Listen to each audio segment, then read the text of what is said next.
we'll go ahead and call the meeting to order. I have 7:02. Everybody get a chance to approve or read the agenda? Are there any amendments to the agenda? I'll take that as a no. All right. Can I get a motion to approve the agenda? Move to approve the agenda as presented. Second. All right. Vote by roll call. Okay, Councilor Caceres, Aye. Councilor Seha, Aye. Councilor Purdy, Aye. Councilor Sini, Aye. Mayor Clevenger. Aye. That is unanimous. All right. Do we have any public comment from the attendees? If you want to make public comment, just click the little button to raise your hand, and then we'll give you the ability to speak. I see one. Okay, I will allow her to talk. Good evening, everyone. My name is Madeline Sattler. I'm the Director of Communications for the Cascade School District, and this is my first year in this role and my third year with the district. So I just wanted to raise my hand and say hello to you all and introduce myself. It's obviously been a kind of crazy year to be in school PR with COVID and trying to communicate all of that. So I apologize for not getting to a meeting sooner, but I just wanted to introduce myself to you and just let you know, despite the circumstances and comprehensive distance learning, there are still some really cool things happening in our district.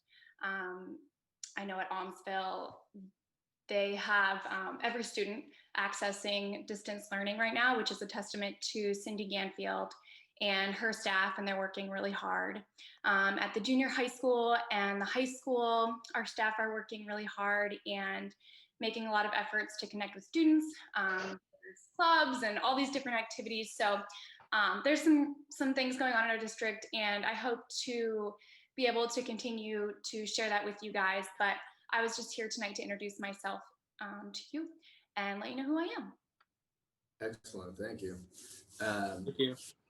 I think it would actually be a really good idea, Ron, if maybe you got in touch with Madeline regarding our youth council stuff that we're trying to stand back up.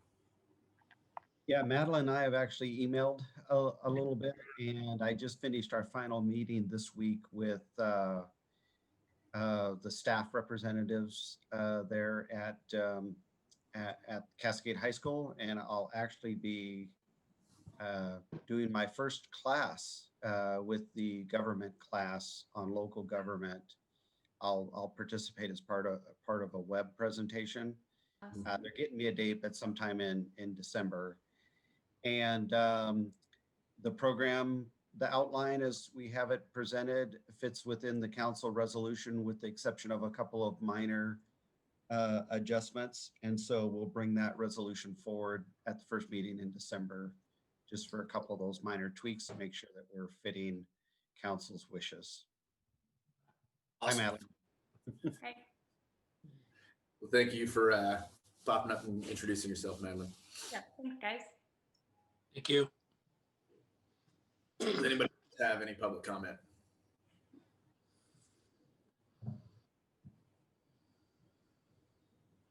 I will take that as a no. Consent agenda. Everybody get a chance to read through the meeting minutes from the 9th. Anybody have any questions, comments, concerns? Can I get a motion to approve the consent agenda? I move to approve the consent agenda as presented. Seconded. Vote by roll call. Okay, Councilor Caceres, Aye. Councilor Seha, Aye. Councilor Purdy, Aye. Councilor Sini, Aye. Mayor Clevenger. Aye. A unanimous vote. All right. So no public hearings, no deliberations. Looks like we've got Actually, we have a public. Open hearing, yeah. I skipped a section. So we've got chapters 4, 5, and 6 of the ordinance updates. I guess this is just going to go like last time. So do you want to just give us a heads up on what the major changes were, if there were any, Ron? Can you state the time of opening the meeting? Oh, Oh, yeah. So we'll go ahead and open the hearing at, I have 7:07 p.m. Excellent. Okay, and I'll do it at the same level that I did the last time. And council, if you have any questions, feel free to jump in and divert me or ask those questions as we go. Just for listeners who may not have participated in one of these meetings before, the city's been engaged in an effort for about 1.5 years or longer to do an overview of all city ordinances and to bring any ordinances in compliance with current case law, current ORSs, or maybe just standard operating procedures if they've so changed. And so previously we did chapters 1, 2, and 3. Tonight we are doing chapters 4, 5, and 6. We earlier this year did chapter 8, which was the most laborious chapter, as that was the development code and kind of the most critical to get done. We ended up using John Morgan from Morgan CPS consultants to help us go through the ordinances and identify needed changes. And then we've spent the last few months, actually it's been more than a few months now because of COVID. I'd say at least the last 6 or 7 months going through painstaking legal review, researching each of the ordinances and testing those against cases. So ordinance number 682. Well, actually, let me just step back 1 second. One of the things that we are doing is eliminating quite a few of our ordinances that are either no longer relevant or not needed.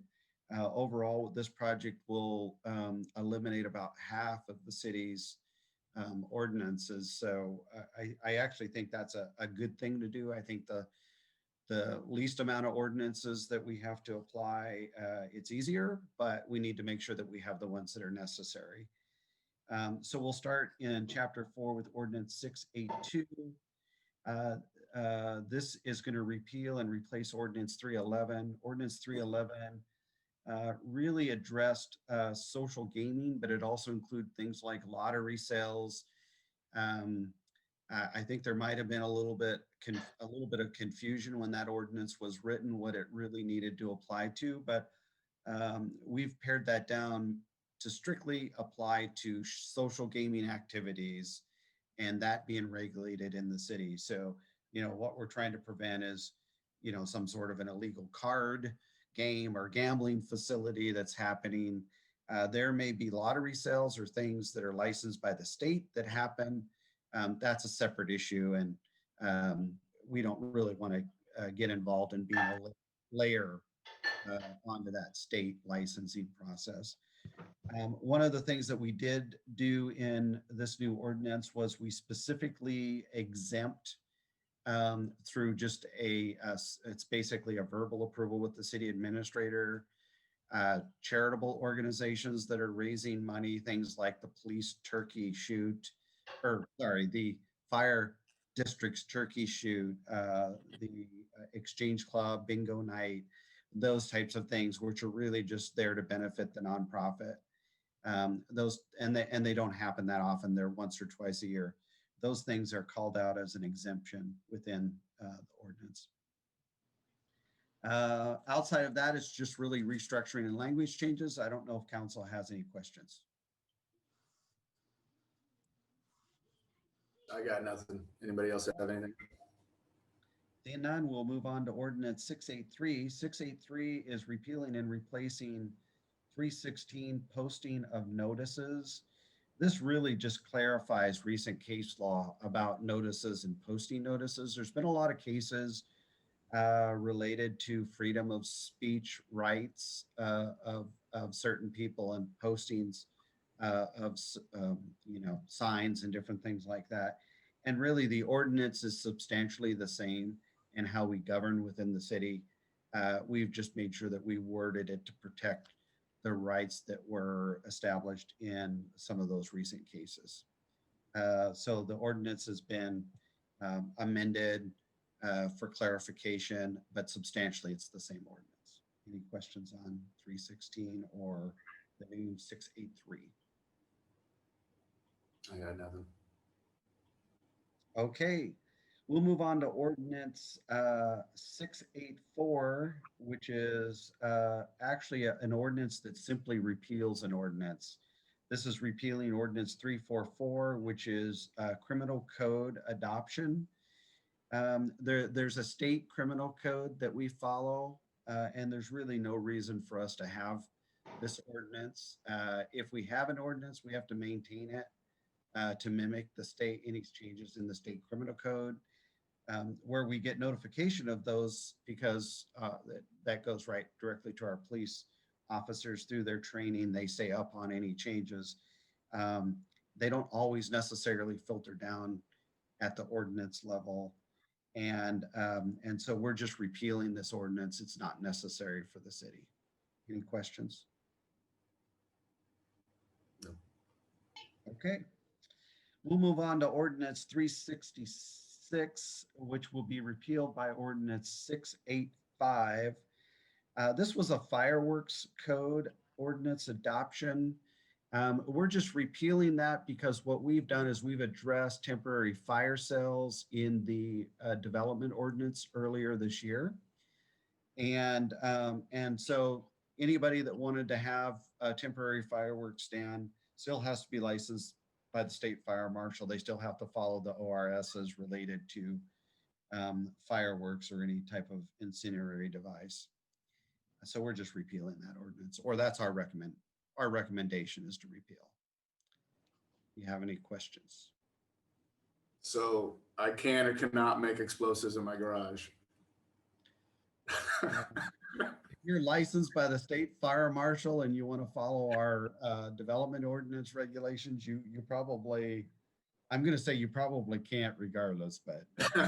All right. No, I don't have any questions. All right. So I'm going to move on to ordinance 686, which is repealing and replacing the nuisance ordinance. This one was actually a little bit of a monster for us to go through. And what we tried to do with the nuisance ordinance was just explain it a little bit better and a little cleaner. I don't think there's been substantial changes except for maybe more detailed definitions. One of the things that we did do, however, was we did add a new section in the ordinance called derelict buildings. We were having a lot of issues, I think, with buildings that were left abandoned during the recession period, and we were struggling with how do we deal with those buildings that were owned by banks. A lot of them had vermin infestation, different things like that.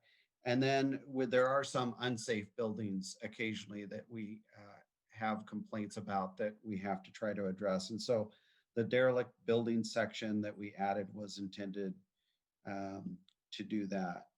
We also added an appeals section. Anytime that the city is going to take any action that is having to do with abatement of derelict buildings or any type of an action to condemn or anything of that nature, it has to go through an appeals section. It has to go in front of council. So we added those sections in there. The city does have the right to lien property when abating a nuisance. Even though that we eliminated in chapters, I believe it was chapter 3, our overall lien authority ordinance, we don't need that because there's authority granted through the state. And where we eliminated liens for, water accounts and things like that, if we had to go in and do an abatement and it was several $1,000s, it would probably be done through a lien, would be my guess. But of course, we would cross that bridge when we brought that action forward to council. Even though it looks like there's a lot of changes, a lot of this was just reorganizing the ordinance so it flowed better and was more readable. But we really did not change anything substantial as far as like the regulatory, the height of grass or weeds, the noise time frame. The only thing that we did do is we did add a decimal rate for noise that would violate the noise ordinance. We do have a meter where we can go out and read that noise, because one person's idea of a nuisance noise may be different than another. So we wanted to more memorialize what's in the state ORS, I believe. Was that the state ORF chief that we were getting that decimal reading from? Or was it a county? I couldn't recall. You're muted, chief. You recall? Sorry about that. It was the state that we was getting it from, yes. Well, okay, great.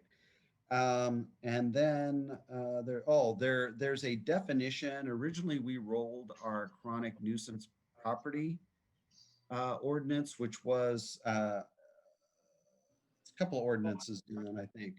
We rolled it into this nuisance ordinance through the consultant. And then when our city attorney looked at that, he said, I think those need to be two separate ordinances because they really have two distinctive processes. And so he went ahead and removed that, but under the definitions, chronic nuisance property is still in the definitions. It's in your packet that way, but as part of our final edits, we will remove that from your packet. Any questions on 686 from council? Oh, yeah, well, so far only I'll move on to 687. This is repealing and replacing the drinking in public ordinance. And again, there's some rewording to clarify the ordinance. And then our city attorney really likes to align the very specific words with our charter authority and state law. So there's some changes in wording, but it doesn't change the effect of the ordinance. Yeah. Any questions about 405? Nope. Nope. Okay. I'll keep moving on until somebody stops me. Yeah. Ordinance 688, which is repealing and replacing Ordinance 410, which is an ordinance related to curfews of minors in the city. This ordinance has been around a while. Again, we updated it to current case law and ORS, but substantially, I don't believe we made any substance changes. Isn't that right, Chief? I think you were helping on this edit. That's correct. And we kept the city for some of the stuff, but it went with the state on the rest of it. Okay. Any questions about that ordinance? Nothing. Okay, great. There was a minor error in this ordinance, which we did catch and clean up after it went to council, but it was just to align the ages. 7 to 18 are the ages. In one section, it said 7 to 18. In another section, it said 5 to 18, and we changed that one to 7. So that'll come forward in the final edit. I figured I could, whatever I need. All right, ordinance 689, repealing and replacing the ordinance related to graffiti in the city. Minor changes were made again in wording. There was some minor word edits, but substantially the ordinance is the same. The only thing that we did do is we did add some language for the city to recover costs related to any repairs. We've had some graffitis.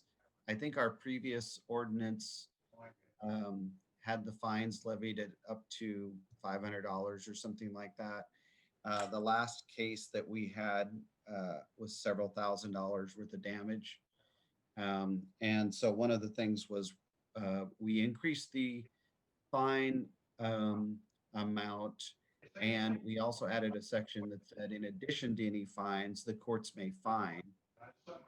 restitution on behalf of the victim.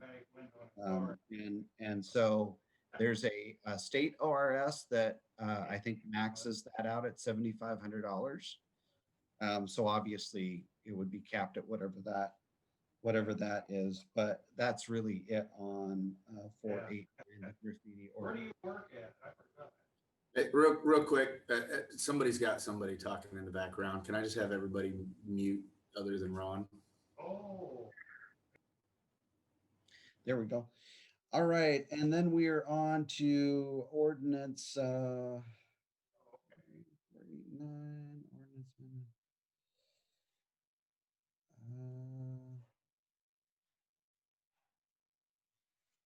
So we left this in as a placeholder just to talk about tonight and have the first reading.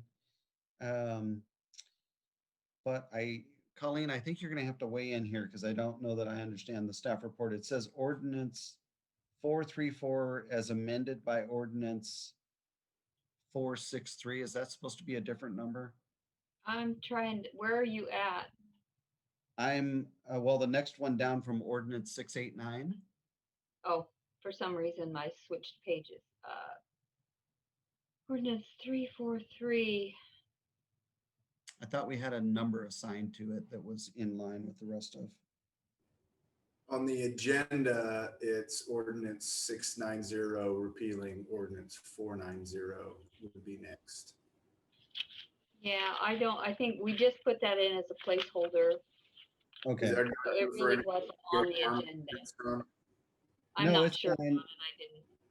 Okay, it's fine. I'll talk about it, but then we'll go to 690 ordinance 434. It was an ordinance that memorialized parent responsibility. What that did is if we had a teen that wasn't being properly supervised, it gave the city some authority to hold the parent responsible. And originally, our city attorney recommended that we repeal that, but in talking with our law enforcement personnel, this is one of the ordinances that they do use occasionally, and they wanted to preserve it. So we wanted to talk about it here tonight, but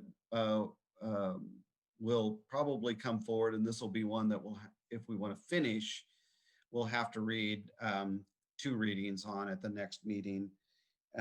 But I don't think we're interested in making any substance changes.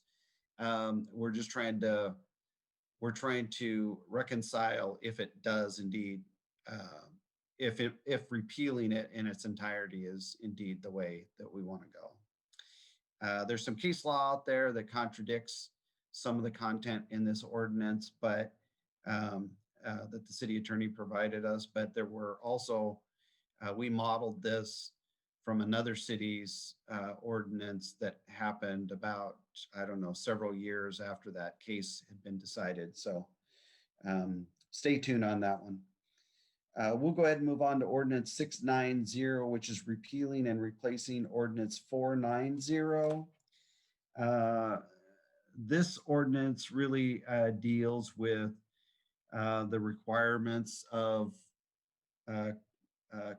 businesses and or alarm companies that site alarm systems within the city. And it requires that they get a permit from the city. And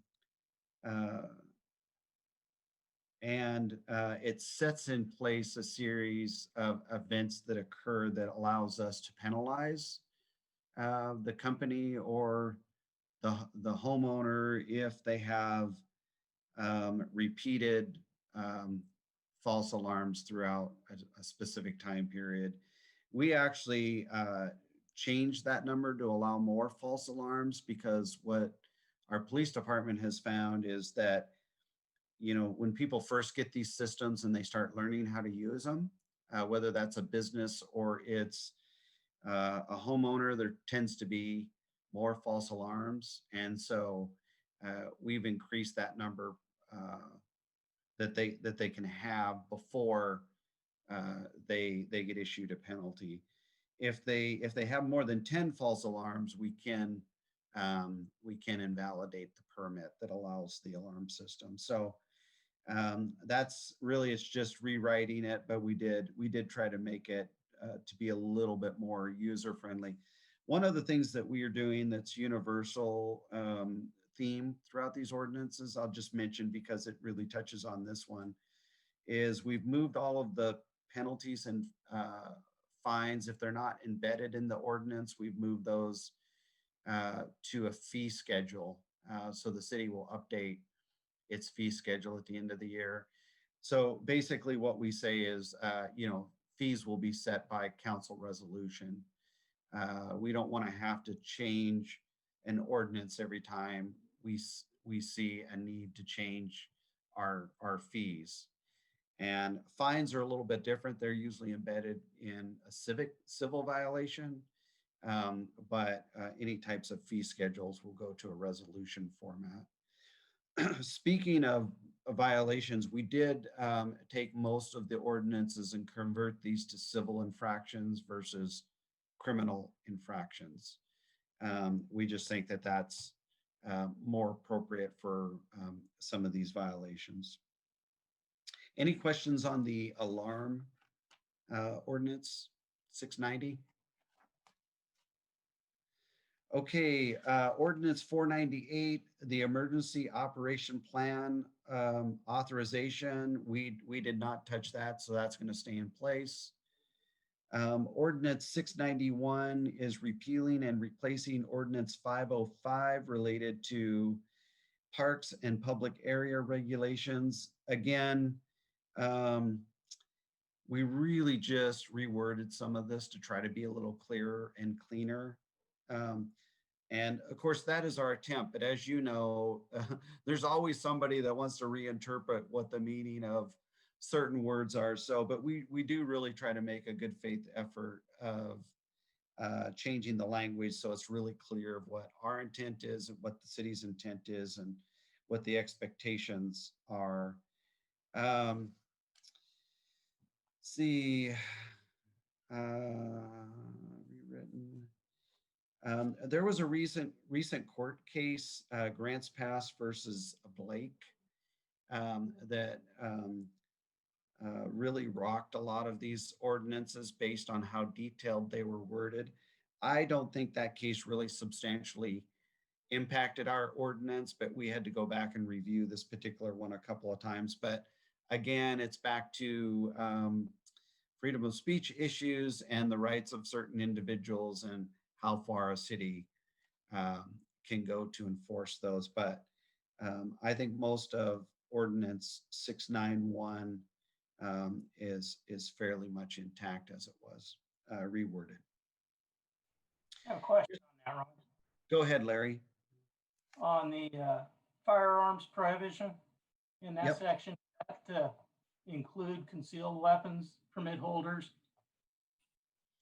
Well, let me pull that up real quick and just so I can get eyes on it and speak. 691.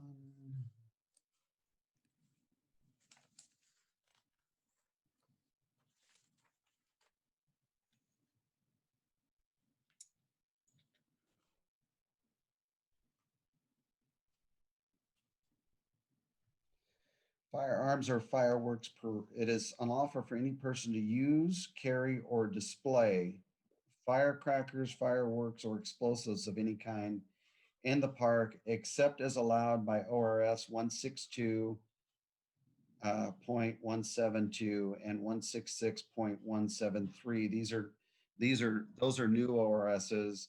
It is unlawful for any person to either discharge a firearm or carry a loaded firearm into any park.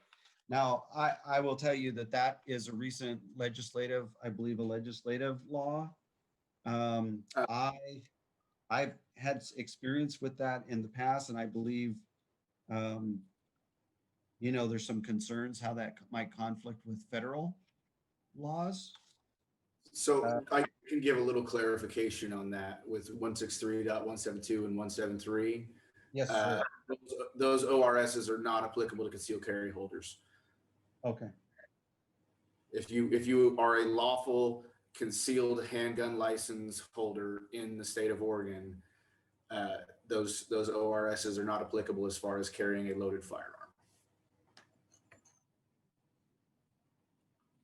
Yeah, and if you look at our red line version, our previous ordinance, it looks like our previous ordinance just said it is unlawful for any person to carry or use or display fireworks or firearms or any explosive of any kind. So my guess is that is an exception. I think the mayor's probably accurate on that.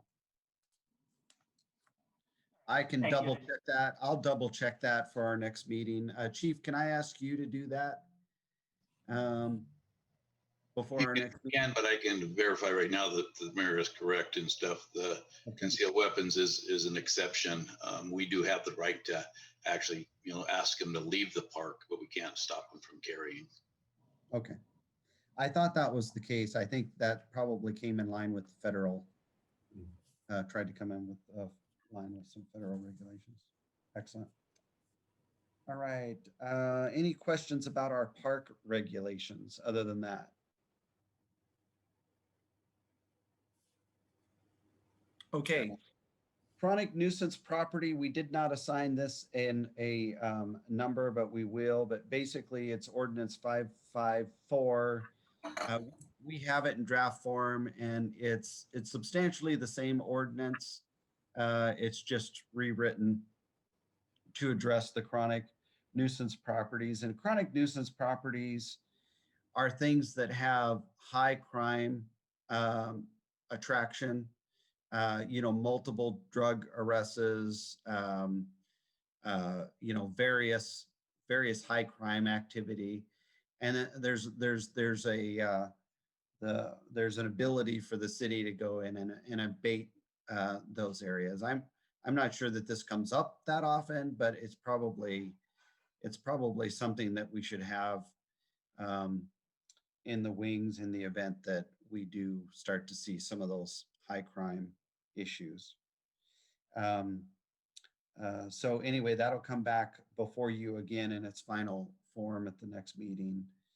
555, we're recommending that we repeal that ordinance with ordinance 693, giving false information to police. Again, there's already state ORSs, the state criminal code covers that, and really no reason for us to have an ordinance that might contradict the state. It could end up contradicting the state criminal code.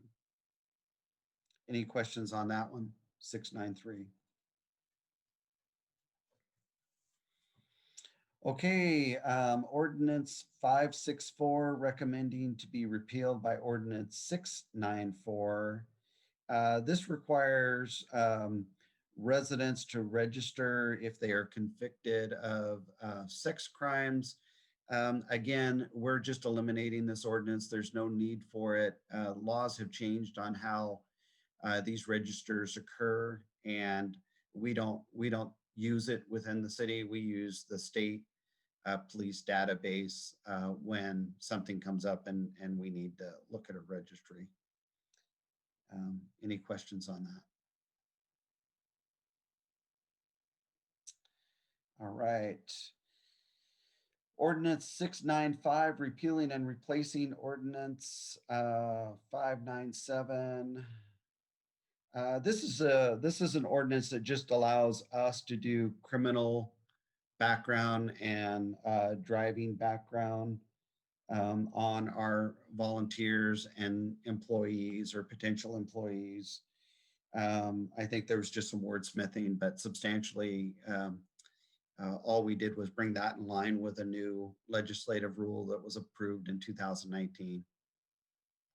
So, any questions on that ordinance? Excellent. I know we're going through these fast, so if I'm at too high a level, let me know.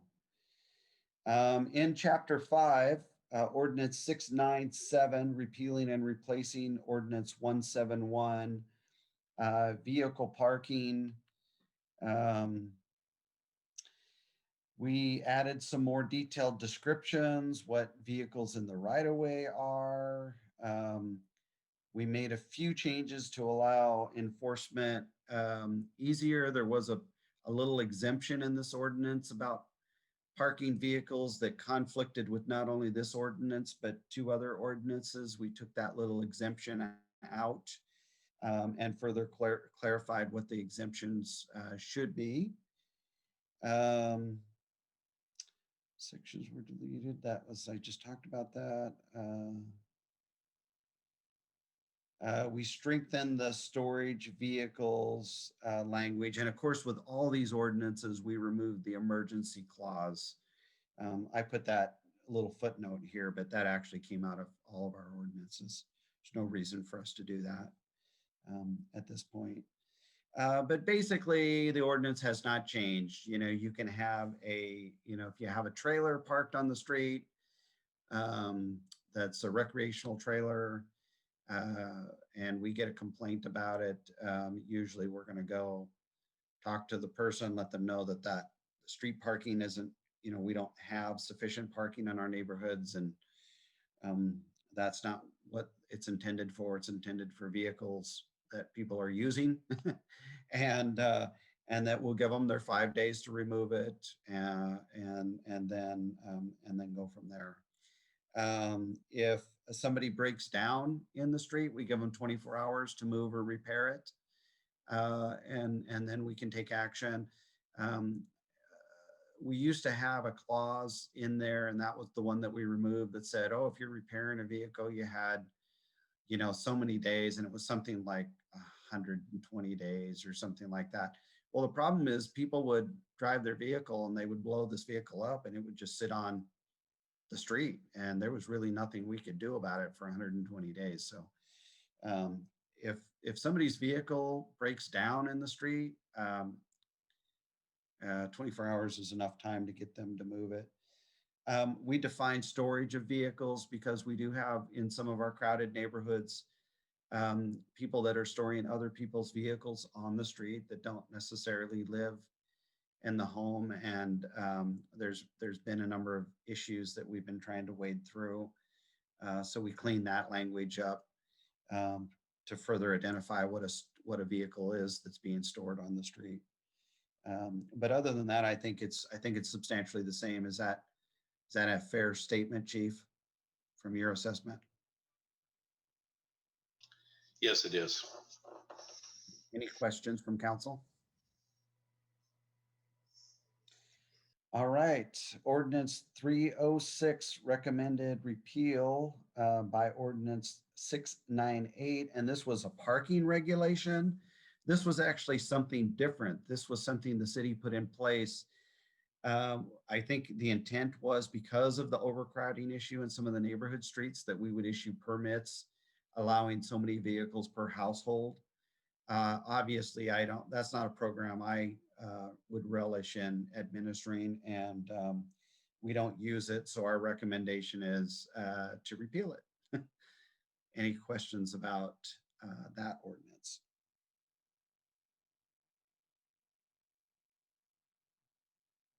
Okay, we're going through these in rapid fire here, rapid succession. Ordinance 699, which is repealing and replacing ordinance 349, which is, this is an ordinance that basically prohibits certain type of activity in the downtown business district, skateboarding on the sidewalks, scooters, roller skates, that kind of thing. They can do that type of activity in the neighborhoods and outside of the business district, but not down within the business district. And we reworded a little bit for readability and clarity. We did add e-bikes on there. Now, of course, if somebody's on a bicycle and, you know, and they're following the rules of the road, or I think even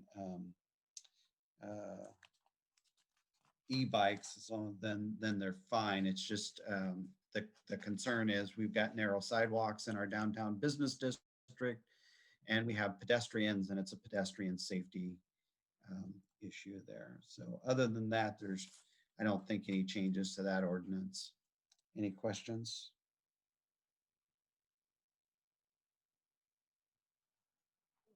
All right. Ordinance 700, which is repealing and replacing ordinance 363, getting tongue-tied with all these numbers, identifying truck routes and gross weight of vehicles within residential area. As you know, a lot of our residential streets are not, some of them are very thin asphalt or chip seal. They're not really intended for heavy semi truck trailer traffic. And unfortunately, we have a lot of semis that try to go through the neighborhoods to go from 11th to 1st. And so what we did was we clarified with the current street names what our truck route is for large vehicles. So these are basically your truck trailer 18-wheelers. And it's 1st, Mill Creek, 11th. If that's the, if they're making that loop. We have some industrial property, as you know, on the end of 11th, and we'll get a lot of trucks that'll come in from 22 that'll get off at 1st and then try to work through the neighborhoods. The streets are narrow, people are parked along them. There's not a lot of visibility, and then the streets are degrading because of that heavy traffic. Or another issue that we have is people that are parking these large, they'll drop a large semi trailer near one of those industrial properties and then come back for it later.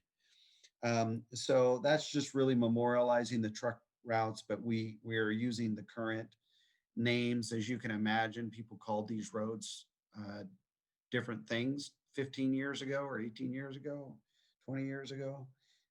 So we've updated those. One of the things that we did was we increased, it used to be a lot lower gross weight. We've increased that because we want to allow for things like box vans. We've also increased the length of a vehicle to allow for things like delivery trucks and box vans. And, if you're getting furniture delivered, it's probably coming in a truck that's close to 30 feet long. And so we wanted to allow for those types of things. But really the heavier commercial truck traffic is what we're concerned about. Any questions about those? Okay, I'm going to move on. Ordinance 701, which is going to repeal Ordinance 370. This is our traffic code adoption, so this is strictly repealing an ordinance. And we don't really need to have an adoption of a local traffic code because there's, again, our state authority, and I think it's ORS 810, I believe. Is that correct, Chief? Make sure I'm representing that right. It's actually 811, but that's close. Okay. All right. Any questions about that? Okay. 810 is the authority to govern within the city on county roads. Is that what the 810 is? That's what that one is. Okay. All right. Too many ORSs rattling around up there. Okay, we're going to move on to chapter 6, and this is ordinance 702, which is repealing and replacing ordinance 659, our business and peddlers licensing program. As council knows, we've talked about this for a while now. There's really some concern with having a different set of license protocols for different businesses. Where most of our residents do not like peddlers. There's a lot of risk for the city into putting them through a layer of licensing that's different than other businesses. And then our ordinance did allow us for the ability to not issue a license. Court case law would argue that that isn't a right for us to do. And so one of the things that we had talked about doing is strengthening our no trespassing, no soliciting authority. And so we have that in place. And so what we're proposing to do is to issue straight business licenses. The business license is converted to a revenue generator for the city that allows us to enforce it. And if somebody came in and wanted to go door to door, we would simply take them through the same process that we would take any other transient business application through. We'd issue them a license, and then if they approached somebody's property that had no trespassing, we would go out and they would be cited under the no trespassing ordinance. And so I think what we'll do is a program where we'll probably buy through one of our government relations line items, a bunch of no trespassing, signs that people can put up if they don't want to have solicitors or peddlers. And we'll probably do that as part of the rollout of this program. One of the changes to align ourselves with this model and what most other cities do is we actually would need to charge for a business license, and council would need to set by resolution that licensing fee. And it also would apply to anybody doing business in the city. So if a peddler came into the city and they didn't get a business license, they would get fined. But if a subcontractor came into the city and did work and they didn't get a business license, they would also be fined. So we have to treat everybody the same. We haven't provided a recommendation for business license approval, but to cover staff time, we're probably thinking $10 or $20, which would just be the same for everybody. How would that affect our vendors at the Saturday market? There's an exemption in this ordinance for businesses that are participating in activities that are permitted by the city.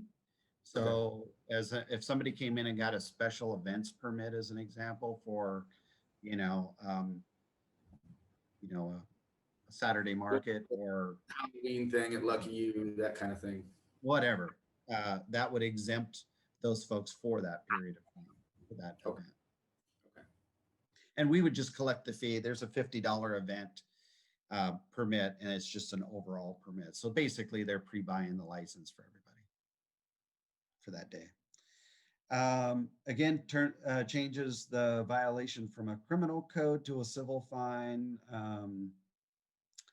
And really that's it. It's a pretty good restructuring. I do think it's probably, it's a very good approach for trying to deal with some of the problems we've been trying to deal with different folks. So, any questions about that? Additional questions? All right. Ron, I have Yes. a question. When you said a subcontractor would have to get a license, does that mean if you had somebody come in to repair something that they would have to get a license to do it? Yeah, actually, under most business licenses, they do have to do that. So anybody that provides a service in the city or sells goods in the city would, under the ordinance, it has to be universal. It can't be selective. Okay, now- so if we had someone come repair a garage door, for instance, Yeah. from Salem, they'd have to buy a license to do that. Yeah, and their license would be good for a year, so they could service as many properties as they would want for the year. Having said that, what I will tell you is that there's going to be lots of people that don't get licenses, and we're never going to know who those people are. But if we become aware of them, then they'll have to get a license and go through that process. But yes, it'll be good for a year. Would that conflict with anyone who state licensing? No. Can you repeat that? I just want to make sure I heard your question right. Okay. So for different jobs that require state licensing, would they like to be a licensed contractor in the state of Oregon? They would still have to get a business license in Aumsville? Yeah, and technically they were supposed to under our old code, but we made it a little bit cleaner under this code. would we be able to, in the code, provide an exemption for people who are already licensed within the state for whatever their job is? Because I mean, that seems a little redundant if someone's a state licensed and bonded landscaper, that we would turn around and tell them they have to get a license in the city as well. Well, that's the way city business license programs work, is it's a city license program. So it doesn't make a difference. Everybody's got a state license, or they should, if they have a business. And so basically nobody would get a city business license. So yeah, they'd have to get a city business license. They would come in, fill out their application, we'd issue them the license. It's pretty simple. But there's not a lot to it. But what it does is it allows us to track who's coming and going in the city, providing those services if there's complaints filed against them or things. Well, Like that. I'm not referring to business licenses. I'm referring to vocations that require separate licenses, like a barber, right? If you're gonna, or an esthetician, you have a separate licensing procedure to be a licensed esthetician as opposed to your business license. So I'm saying if someone has separate licensing through the state as far as their vocation, would we be able to write up some sort of exemption that by virtue of having that, they don't need to apply for a city business license? Because again, to me, it just seems redundant. Yeah. Well, again, I'm back to the approach is it has to be equal to everybody. That's the thing under the rules. We can't apply it to a segment of industry. It really has to be everybody. And so, no, I mean, just because they have a special license under the state would not exempt them from our business license. It would defeat the purpose of the program, I think. Oh, and I could see a business that is established here in the city needing a business license, but for, to use Councilor Sini's example of a repair business coming in to do one job in town, I think it's asking a little much to have them get a business license here. To get a business license in every city where they do business would limit their ability to do so. Yeah, it's very commonplace in almost all cities. Some of the smaller cities don't require it, but in most cities that have a licensing program, Councilor Purdy, that's a very common practice. And in a lot of cities, Going back to the several times, Ron, just because it's commonplace doesn't mean it makes sense or that it's what we should be doing. Well, what we're trying to do is align with what case law and state ORS requires us to do. I mean, we could say nobody can have a license. We can just say there's no business license program. But what we can't do is say certain segment of population or industry has to get a license and another segment doesn't. I think that's where the difference is, at least in our ordinance. We have to say that. But just as an example for you, when I had a number of businesses in Washington State, not only did I had to get a license in every city that I provided service in, and it was probably more than a dozen, I had to pay their local taxes and file a quarterly tax report for each of those local cities. So we're tax exempt here in Oregon. So this is not, my point is this is not an overly obstructive thing. But if you guys want to do something different, guide me in what you would like to do, and I'll check back with the city attorney. I mean, I guess in my mind, I don't see it as being preferential in any way to who is getting a license. If we were to say, in lieu of the city license, if you are in a job or industry that requires state licensing, is that something that we can ask the city attorney about? Basically, we would just be saying that if you already have this licensure through the state, we're not going to require a separate license within the city. That doesn't seem like a stretch or something that would be in violation of the law or being preferential to certain businesses. It would just be using a little bit of common sense. Yeah. No, I kind of understand what you're saying, although I'm not sure how we'd administer that. But I will, just because there's been a couple of questions, let me send an inquiry to the city attorney. My understanding, though, is that we changed the enforcement mechanism to be a civil infraction. And because of that, the ordinance is structured as a universal revenue generator, meaning we're going to charge $10 a license or something like that.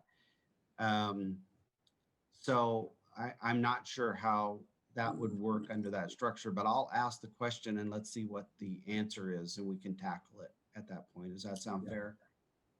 Yeah. Okay. And it looks like Debbie has a question.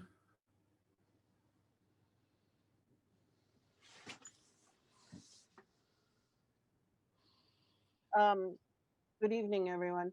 Under a book I got when I first moved into Aumsville, business license is required. There's no fee for business or home occupation at this time. We still have to make an application to City Hall. So I have a three-part question. One is, people that are now working at home because of COVID-19, do they have to get permits? Is there any structure in the law for the new ordinance for that? And is the one, like, if I do a business of, say, beading or journaling, and then I sell on eBay, do I have to get a permit? Okay, so that's 1 and 2. And then 3, does the Kirby guy have to get a license for each employee he's got peddling, or is he going to have one overall peddler permit? Can you? So under the Debbie, I'll answer that directly. Under the new business model, no, people that are working at home due to COVID would not be required if they're remoting into their office. Home occupation is really intended for people that are going to actively participate in some sort of business within their home. If you're selling some crafts occasionally on eBay or something like that, I can't imagine we would even know about it, much less license you for it. But, if you had a cabinet shop in your garage, that would be something that would rise to the level. Or if you were doing, maybe you're doing taxes out of, your garage or your spare room or something like that during tax season. Those are things that are really intended for a home occupation license. And for a number of reasons. One, we want to make sure that it's not triggering some sort of a land use issue, right? Where you've got an activity that's in conflict with a residential area. But outside of that, I mean, those are the types of businesses that we look at for home occupation. All of our business licenses are at no fee right now. And that's been one of the issues. And the reason why I think this approach is what the city attorney took is, if somebody didn't get a business license and we don't charge a fee, what has been the harm to the city? And if there's no harm to the city, how do we enforce it? So we could say business licenses aren't required. I mean, we could do that easy enough. Or we could set some sort of a nominal fee and just require people to get a business license. What I will say to the council is, oftentimes there are people that want to engage in activities that are prohibited. And it's that business license application that allows us to vet those activities. And so, council can set those license numbers wherever you want them. I mean, it could be $5 for all we care. It's really up to you. I would say it's probably cost us between realistically, it's probably close to $20 to process a business license, but once you get them processed, maybe over time that equals out. But from the staff's perspective, we're here to serve at the pleasure of the city. So it's really up to you to set that fee. I know initially asking all of these folks to get licenses seems like that might be a little bit of an overkill, but what I can tell you in reality, it's just applying it equally. People like your garage door folks or the guy that's repairing your refrigerator is never going to probably come to the city, and we're never going to know about it. But the guy who's doing weekly repairs or weekly services, he's the guy that's probably going to get on our radar screen, and we're going to say, oh, did you get a business license? But anyway, I'll make some more inquiries on this one since it generated the most interest, and we'll see where there's flexibility. All right, well, that is it for my presentation, unless you all have additional comments or questions. No, I've got nothing. I do think from the procedure stuff, I am supposed to openly ask if there's any public comment, even though we've kind of been doing it throughout. I still see Debbie's hand raised. I don't know if you still have a question, Debbie, but if you do, just go ahead and throw it in the chat, and we'll continue on. So if there's nothing else, we'll go ahead and close the public hearing. I have 8:03. Yeah, there actually is a question in the chat, and it's fine. It can come after the public hearing has been closed, and that is, under our ordinance, would like the Kirby company have to get a license, or would each peddler have to get a license? And I think the answer to that is it really depends.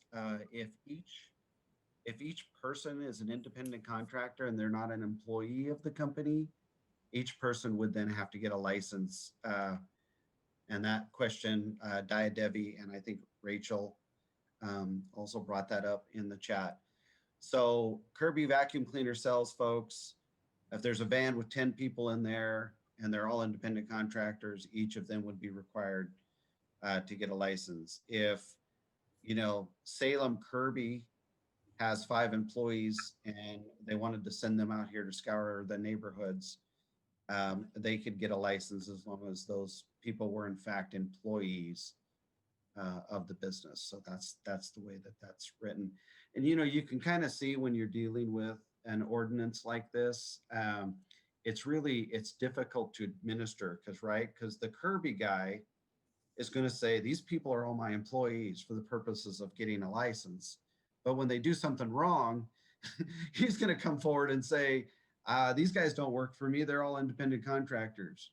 And so you're trying to write something where you can hold accountable these offenders. And that's why that part about, anybody, any subcontractor has to get a license. Because if you exempt the guy who's doing, flooring, but you don't exempt the door-to-door salespeople, and we can't hold those peddlers accountable. So that's just a little bit more of a digression there in answering your questions.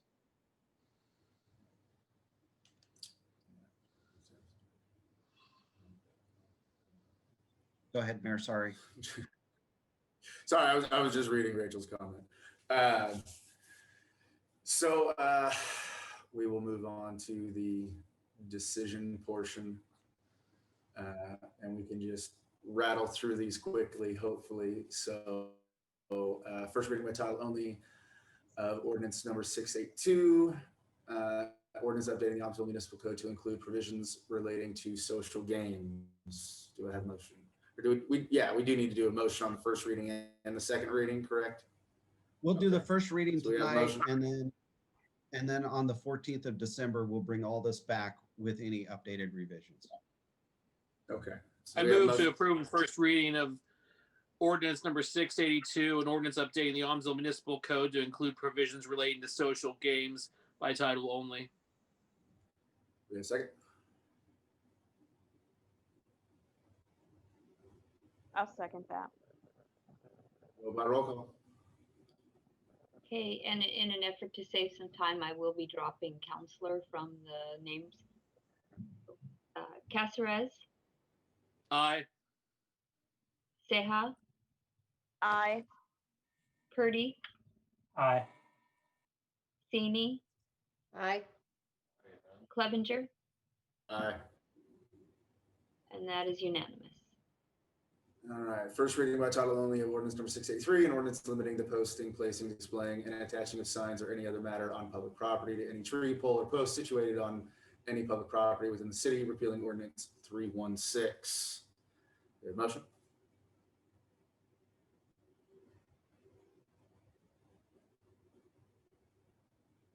I move to approve first reading by title only of ordinance number 683, an ordinance limiting the posting, placing, displaying, and attaching of signs or any other matter on public property to any tree, pole, or post situated on any public property within the city, and repealing ordinance number 316 as presented. Do we have a second? Seconded. Vote by roll call.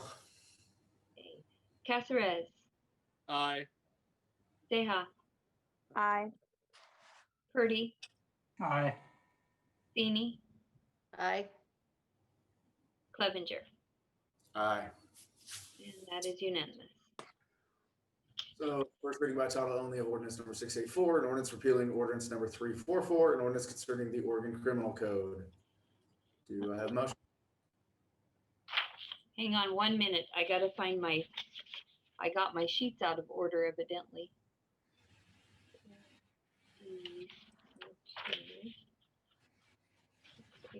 Oh.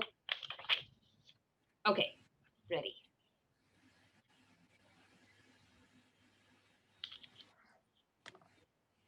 I move to approve first reading by title only of ordinance number 684, an ordinance repealing ordinance number 344, an ordinance concerning the Oregon Criminal Code as presented. Do we have a second?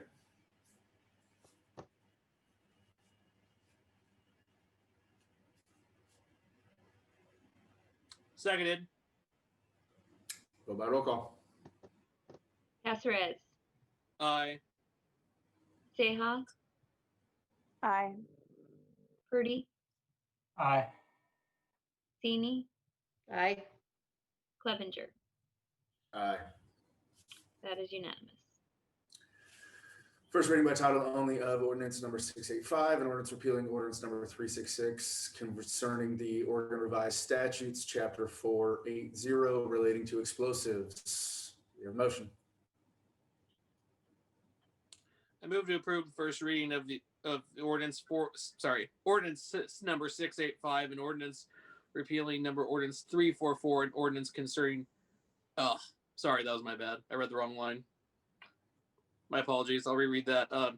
So I move to approve ordinance number 685, an ordinance repealing ordinance 366 concerning the Oregon Revised Statutes, Chapter 480, in relation to explosives by title only as presented.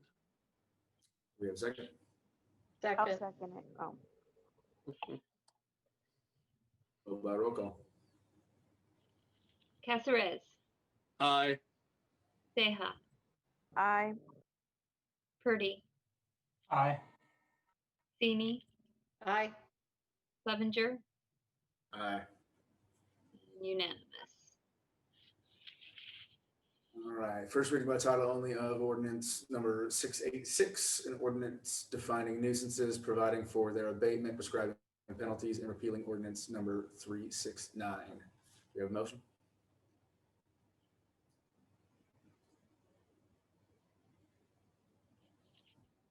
I move to approve first reading by title only of ordinance number 686, an ordinance defining nuisances, providing for their abatement, prescribing penalties, and repealing ordinance number 369 as presented.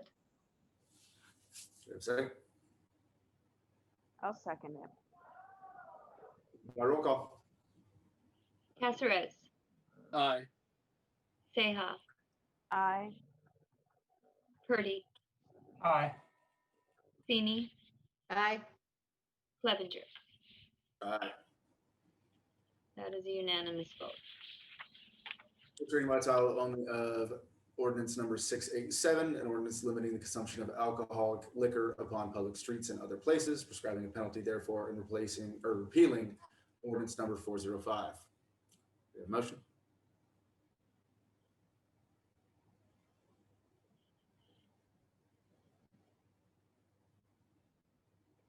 I move to approve the first reading by title only of ordinance number 687, an ordinance limiting the consumption of alcoholic liquor upon public streets and other places, prescribing a penalty that therefore, and repealing ordinance number 405 as presented.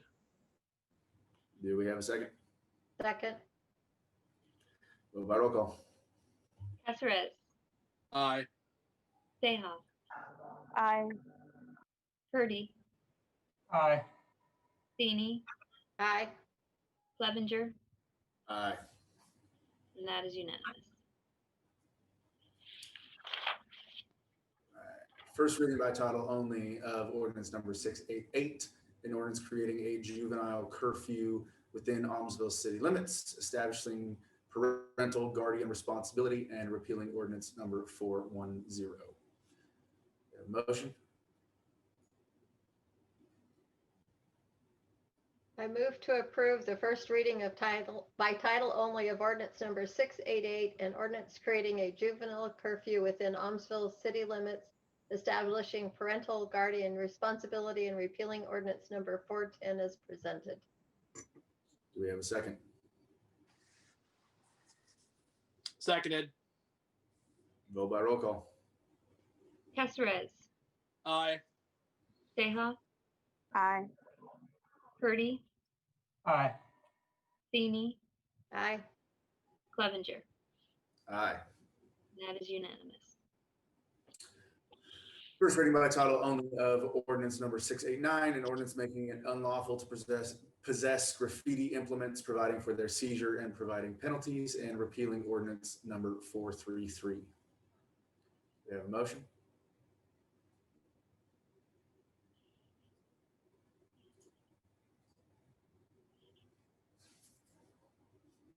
I move to approve the first reading by title only of ordinance number 689, an ordinance making it unlawful to possess graffiti implements, providing for their seizure and providing penalties, and repealing ordinance number 433 as presented.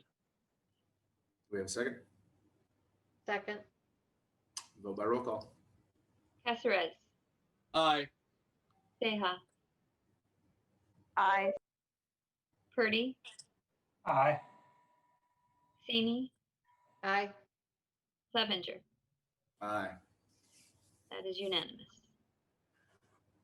First reading by title only of ordinance number 690, an ordinance establishing procedures regulating alarm systems within Aumsville to be known as the Aumsville Alarm Ordinance, and repealing ordinance number 490.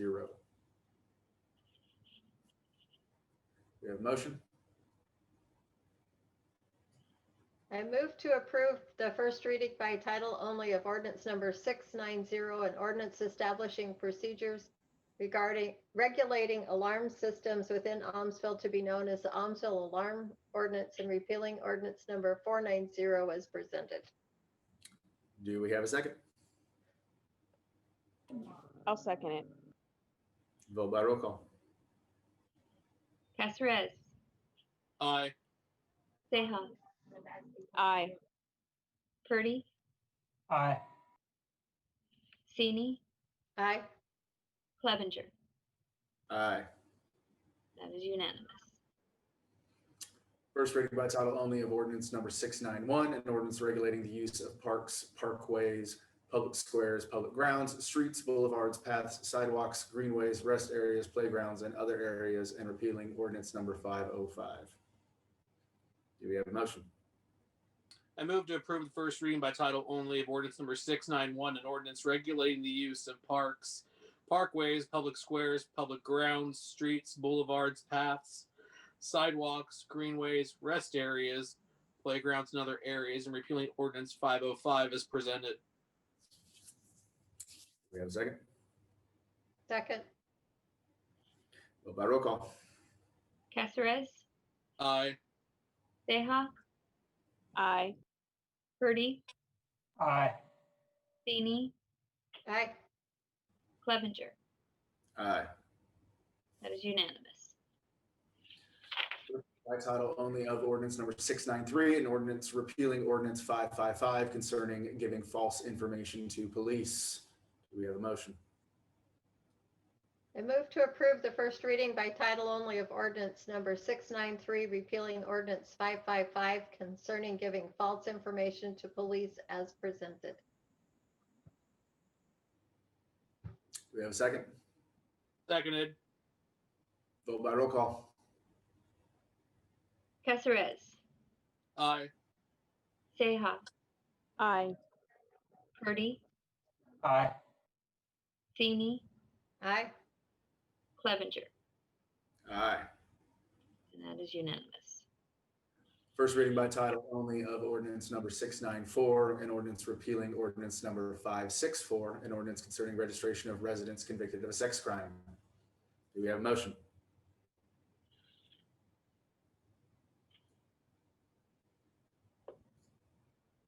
I move to approve the first reading by title only of ordinance number 694, and ordinance repealing ordinance number 564, and ordinance concerning registration of residents convicted of a sex crime as presented. Do we have a second? Second. Vote by roll call. Caceres, Aye. Seha, Aye. Purdy, Aye.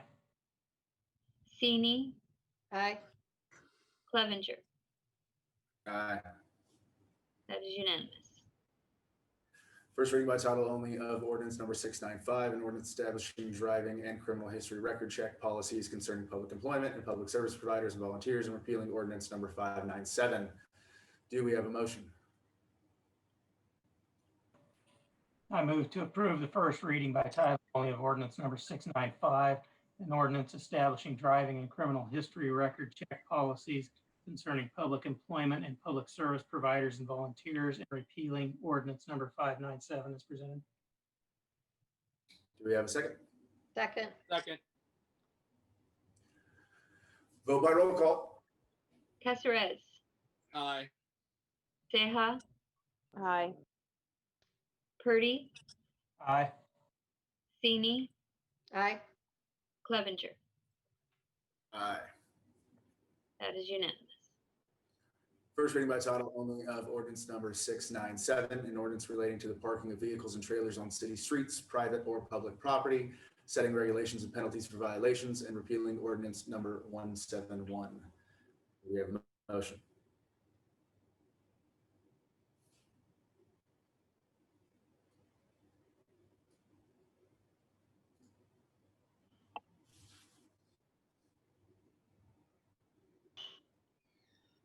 Move to Somebody. approve the first reading by title only of ordinance 697, an ordinance relating to parking of vehicles and trailers on city streets, private or public property, setting regulations and penalties for violations, and repealing ordinance number 171 as presented.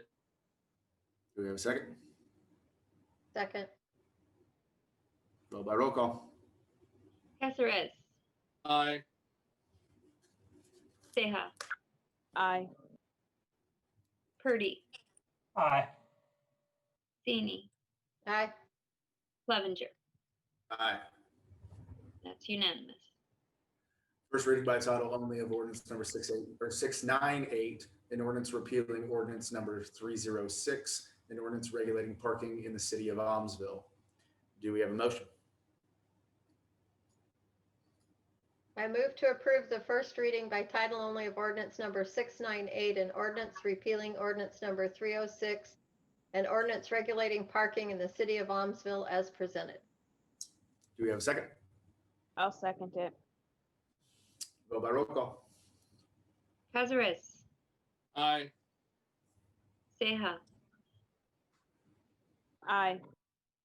Purdy, Aye. Feeny, Aye. Clevenger. Aye. That is unanimous. First reading by title only of ordinance number 699, an ordinance regulating the use of bicycle, skateboard, scooters, roller skates, and similar apparatus within the city, and repealing ordinance number 349. Do we have a motion? I move to approve the first reading by title only of ordinance number 698, an ordinance repealing ordinance number 306, an ordinance regulating parking in the city of Aumsville as presented. Did I just read the wrong one? Yeah. I think I that one. believe so, yeah. Too many. Okay, I move to approve the first reading by title only of ordinance number 699, an ordinance regulating the use of bicycles, skateboards, scooters, roller skates, and similar apparatus within the city, and repealing ordinance number 349 as presented. Do we have a second? Second. Vote by roll call. Cazares, Aye. Seha, Aye. Purdy, Aye. Feeny, Aye. Clevenger. Aye. And that's unanimous. First reading by title only of ordinance number 700, an ordinance relating to motor vehicle traffic, establishing a truck route, and repealing ordinance 363. Do we have a motion?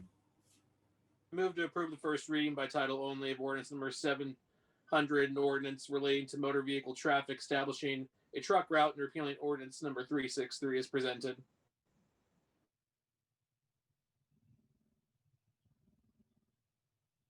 I'll second it. Do we have a second? Vote by roll call. Cazares, Aye. Seha, Aye. Purdy, Aye. Feeny, Aye. Clevenger. Aye. And that is unanimous. Real quick, my internet's getting a little bit wonky over here, so if I drop out, just keep on going. First reading by title only of ordinance number 701, an ordinance repealing ordinance number 370, an ordinance concerning the Oregon Uniform Traffic Code. Do we have a motion? I move to approve the first reading by title only of ordinance number 701, an ordinance repealing ordinance number 370, an ordinance concerning the Uniform Traffic Code as presented. Do we have a second? Second. Vote by roll call. Cazares, Aye. Seha, Aye. Purdy, Aye. Feeny, Aye. Clevenger. Aye. And that's unanimous. First reading by title only of ordinance number 702, an ordinance requiring all businesses and peddlers in the city of Aumsville. Well, quickly, do we want to hold off on this one because we're asking more questions, or do the first reading and we'll just talk about any updates on the 14th? Yeah, you can do the first reading and we can talk about updates on the 14th. Or if it's up to you, you could do both readings at the same meeting. It's really however you want to do it. We can go ahead and do the first reading. First reading by title only of ordinance number 702, an ordinance requiring all businesses and peddlers in the city of Aumsville to make application for a license, fixing fees, providing for the manner for enforcing this ordinance, and repealing ordinance number 659. Do we have a motion?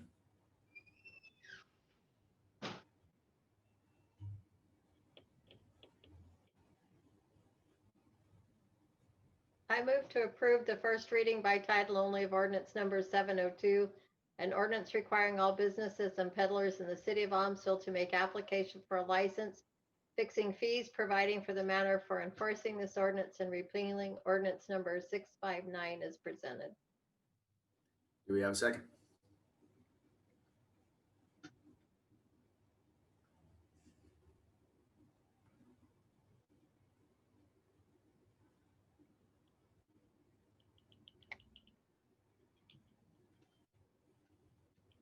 All seconds. Vote by roll call. Cazares, Aye. Seha, Aye. Purdy, Nay. Feeny, Aye. Clevenger.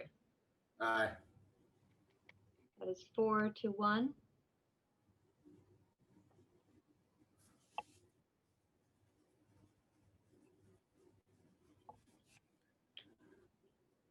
All right. No old business, new business.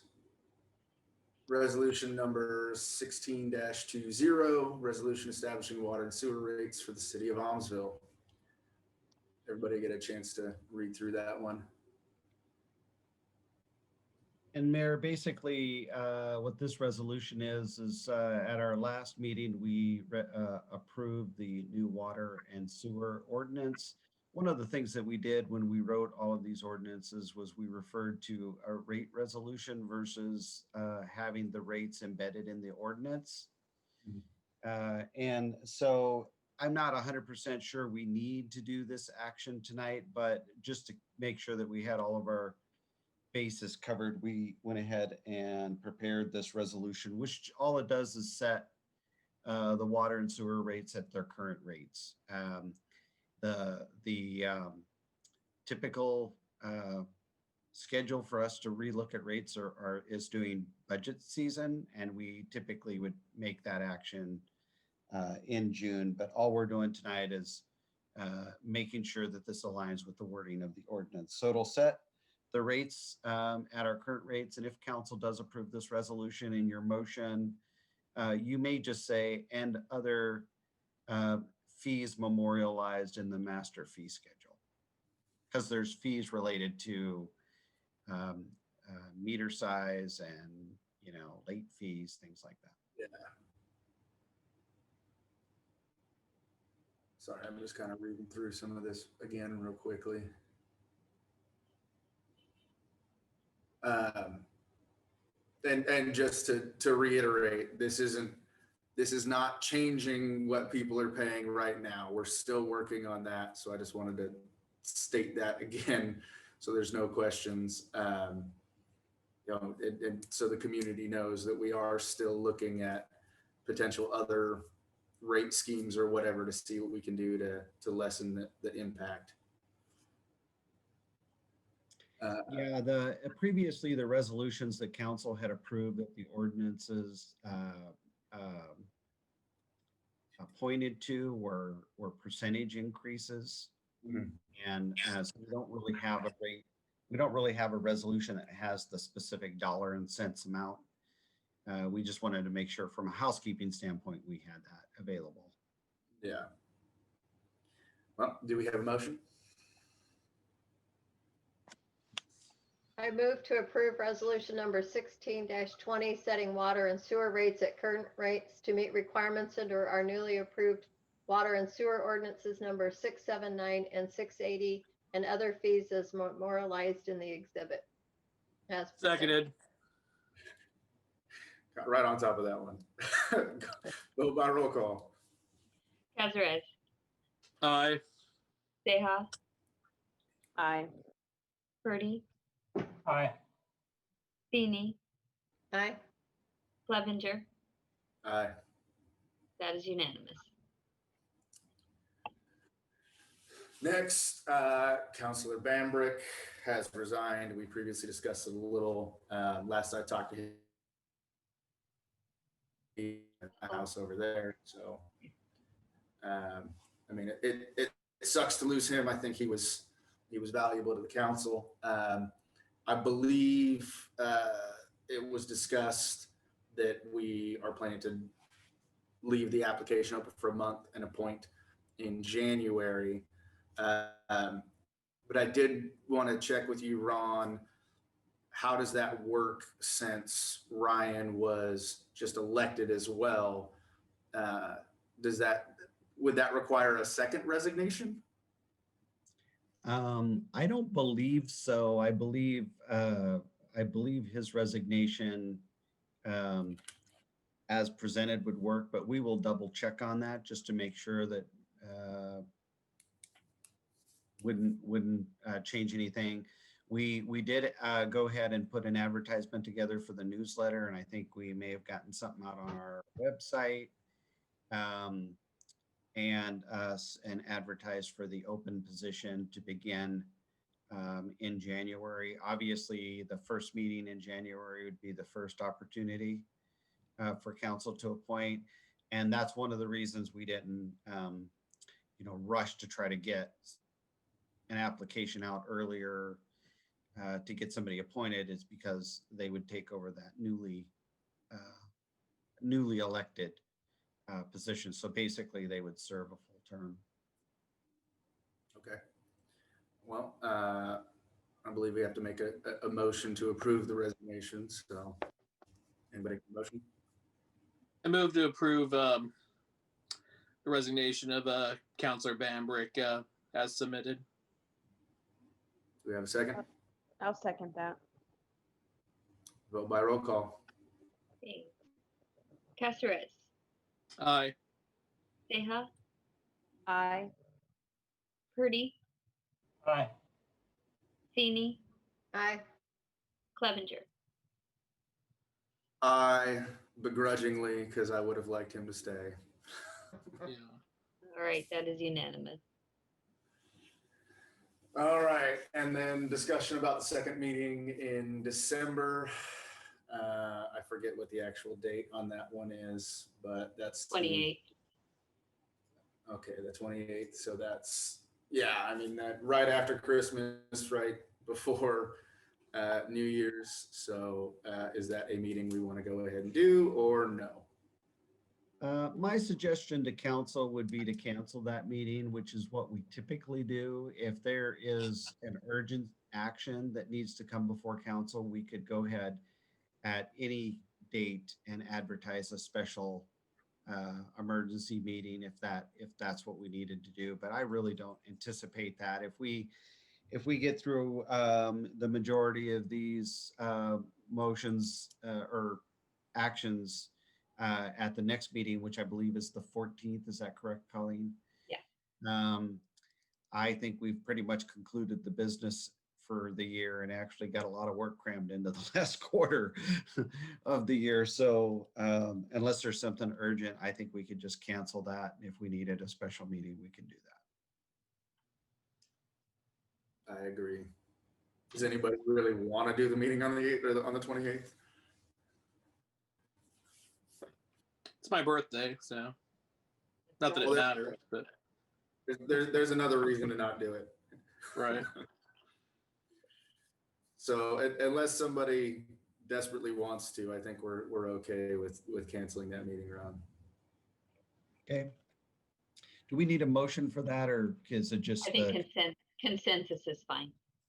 okay? Your report, Ron. So I don't have a written report in this particular meeting, but I usually try to do a COVID update for council. There's a lot of stuff happening related to COVID, and a lot of it's speculative. So we're spending a lot of time on webinars that last 2 hours with really no resolution at the end of the day. Unfortunately, that seems to be the patterns, but I'm on a coalition that's talking about how to dispense and address with the distribution and prioritization of vaccines when they come in. We've been working with the League of Oregon Cities, the governor's office on various webinars on the governor's actions and different things to come. She's looking at reorganizing how we approach the counties versus labeling the counties open or closed. She's looking at altering the category into risk assessment levels, and depending on your level, that dictates the freedom of openness, I guess is the way I would paraphrase it, of certain businesses and operations within that county. So obviously the high risk county or the high risk area would be shut down, which would be similar to what's occurring currently. And so basically, there could be some sort of rolling closure depending on that level of risk that you fall into. All of that's in a draft form right now. There's really no specific targets or information that she's signing off on. She's just floating this idea of doing different risk levels versus opening the whole state or closing the whole state based on what's occurring. So that's kind of what's going on. Marion County is updating our zip code specific numbers weekly. They usually do it Monday afternoons. It's concerning for me, and I've asked them to try to increase the frequency in which that they do that, because when we start seeing numbers that are a couple of hundred positive rates in Marion County, I start wondering, is there a pocket of infection, positive rates within our city, or is it primarily other cities where, those are big numbers when you're talking about 20 or 30 spread out throughout the county. That's not that many, but 200, you start worrying if there's super spreader events occurring that we just don't know about. It seems like our rates are still increasing proportionate to our population. I don't think there's been significant increases in comparison to the rate of positive infections throughout the state that we've seen. So as of today, according to Marion County's numbers, we are right at 80 positive in the city. And if you look at some other cities, I think we're kind of holding our own. There are some areas that are more rural that have a lower infection rate, and obviously when you get into the areas that are more urban, those rates climb significantly. Got two I'd like to add on to that, Ron, when you're done. Sure. So we're continuing to wade through all of that. Everybody's closed except for essential businesses. City Hall is still open. We were not included in the closure order because they consider our operations essential. So we're still open to the public, but we put in so many safeguards. Honestly, City Hall, I think, is one of the safest places in the city that you could be. We have improved ventilation. We have the glass barrier. All of our folks are in separate offices. OSHA just came out with what they call their model rule, which required another layer of employee or employer type enforcement. It requires self-evaluation, and it requires employee evaluations that are documented. We were doing all of that stuff anyway at our all staff and administrative meetings, and really just at any web meetings that we were conducting. We were asking everybody, do you feel safe? Do you feel like there's anything we're missing, anything that we could do differently? So we were asking those questions. Now we're just documenting it a little bit more per their model rule. And there were some specific things in there for police departments based on their interaction with the public. Incident reports have to be generated anytime they have non-PPE contact, that kind of thing. And then, of course, there's some specific requirements on reporting infections or encounters with infections. Otherwise, I think the city's actually exceeding many of those requirements in the new OSHA rule. Now, it does affect a lot of businesses that maybe had not been applying the rules as strictly as they should have before this new OSHA model rule came out, and the model rule is going to be for those businesses that had not already been complying. It's going to be more difficult to switch over to, and so we will not be actively citing people under these violations of the executive order as a city, but we will be educating our residents. And if we do see a business that we've educated that continue to be in non-compliance, we'll have to provide a report to OSHA, and then it will be up to OSHA to do, I think, any enforcement. So that's the approach that we have taken there. Our population numbers have just come out. Our draft numbers, will get an email out to you with those numbers. I want to say we were at 4240. Does that sound right, Colleen? Somewhere around there. You're muted, Colleen.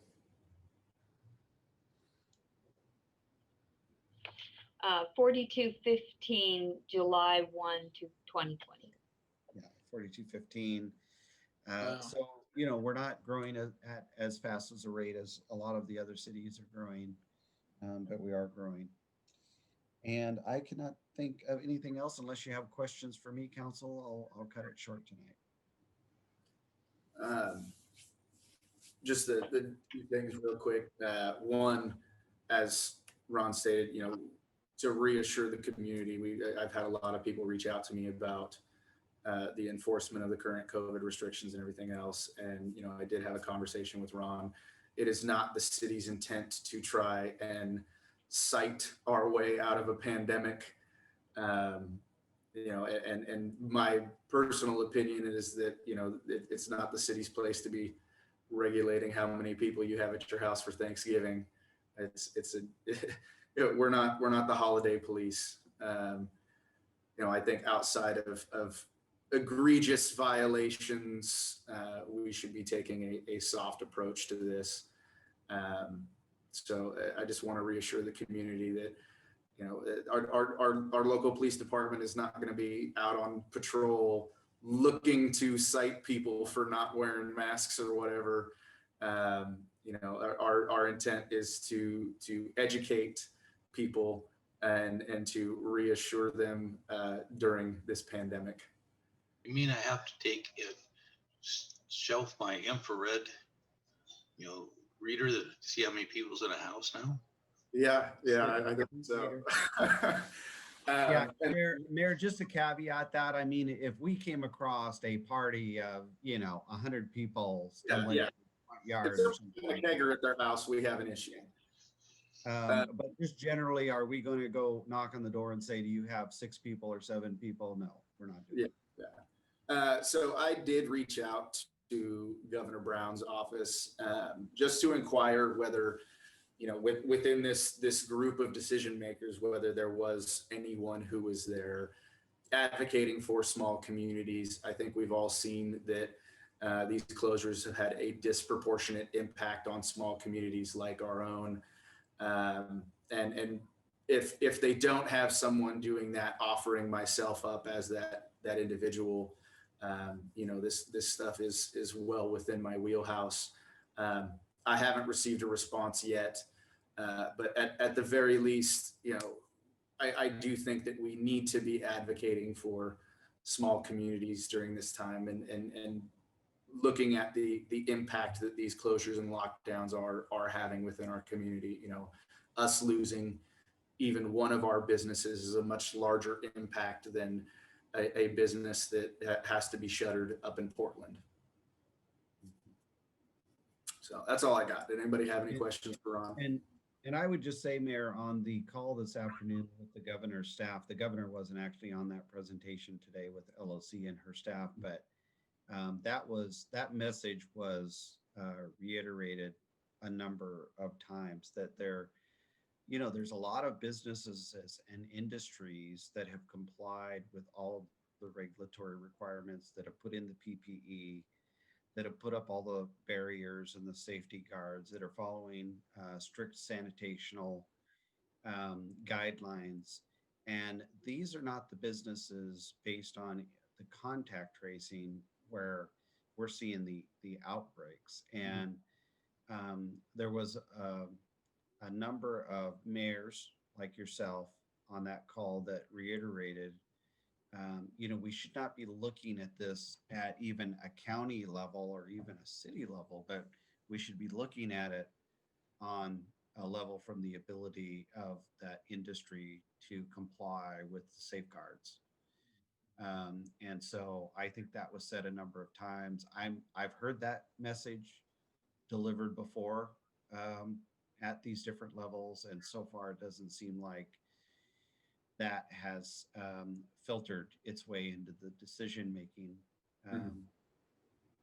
portion of what's happening there at the governor's office. But you're not alone in that thought pattern. I just wanted you to know that a lot of mayors are thinking that way, and I think they're voicing those concerns. I'm just not sure how much that's filtering up.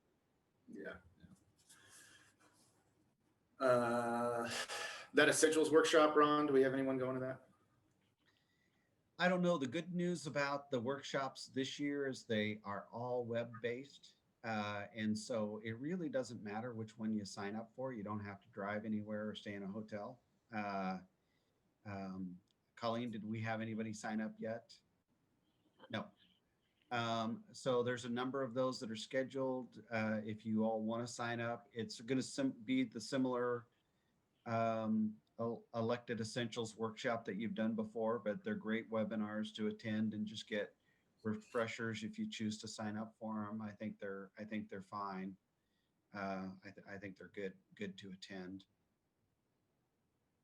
Do you have anything else, Ron? I have nothing else. All right. Anybody got anything to report or anything for the good of the order? All I just wanted to mention to folks, either listening, or hearing our meeting, just if you can, no pressure, but it goes without saying, if you can possibly do your best to try to support our local businesses during this time. I know not everybody's in a place financially to be able to do that or to be able to provide a lot of support, but if you can put some gas here in town, maybe grab some dinner. I know Megan and I have been trying harder to do that, especially during this pause, and just I want to kind of beat the drum for our small businesses and ask people to do that if they can, if they're able to. Definitely help out. So on my side, obviously I'm in a different hotel now. As of it was Saturday, I got into Djibouti. I'm scheduled to be here through the remainder of my time in Africa. So it's now an 11-hour time difference instead of, I think we were at like 7 or 8, which is actually nice for me because I don't have to wake up quite so early for these meetings. But I'm still scheduled to return on the 15th of December. The day I actually get in is kind of up in the air right now. My flights are still a little long, but the internet here is slightly more stable than what I had in Burkina Faso, so I don't see it really impacting the meetings too much. I know we have the meeting scheduled for the 14th. Depending on what happens with my flights and when I have to be at the airport, I may miss that meeting. But obviously I'll do everything I can to attend if possible. If nobody has anything else, we can go ahead and adjourn the meeting at 8:50.